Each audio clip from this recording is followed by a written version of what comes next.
नमस्कार मंडळी. बघता बघता 2023 साल संपून 2024 सालाला सुरुवात झालेली आहे. या नवीन वर्षातील पहिला सण म्हणजे संक्रांत आणि संक्रांतीला भोगीची भाजी झालीच पाहिजे. चला तर बनवूया मग भोगीची भाजी. यासाठी मी हरभरा, पावटा किंवा वरणा, मटर, वांगी आणि गाजर घेतलेला आहे. हे स्वच्छ धुवून कट करून घेतलेले आहे. कढईमध्ये तेल गरम करून यामध्ये तीळ टाकलेले आहे आणि कट केलेल्या भाज्या मी यामध्ये सर्व टाकलेल्या आहेत. या भाज्या 2 मिनिटं छान फ्राय करून झाल्यानंतर आपल्याला त्यावरती झाकण ठेवायचं आहे आणि 1-2 मिनिटं शिजू द्यायचं आहे. इतर कोणतेही वाटण न घालताच ही भाजी छान होते. थोड्या वेळानंतर आपल्याला यामध्ये मीठ टाकायचं आहे आणि कांदा लसूण मसाला टाकायचा आहे. तुमच्याकडे कांदा लसूण मसाला नसेल तर तुम्ही लाल मिरची पावडर, गरम मसाला आणि धने जिरे पावडर टाकू शकता. हे फ्राय झाल्यानंतर त्यामध्ये आपल्याला गरम पाणी टाकायचं आहे आणि झाकण लावून 10 मिनिटं शिजवायचं आहे.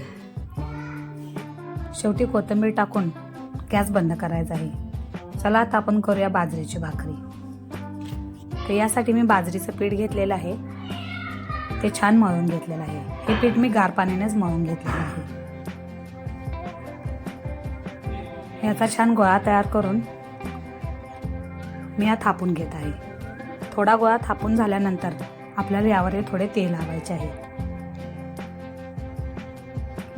अशा प्रकारे आपली भाकरी करून झाल्यानंतर आपल्याला ही भाकरी आता भाजायची आहे.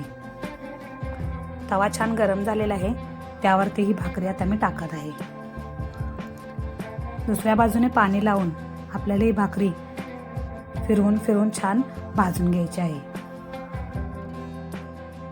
आमच्या कोल्हापूरमध्ये भोगीच्या दिवशी ही भाजी, बाजरीची भाकरी आणि यासोबत राळ्याचा तांदळाचा भात आवर्जून केला जातो.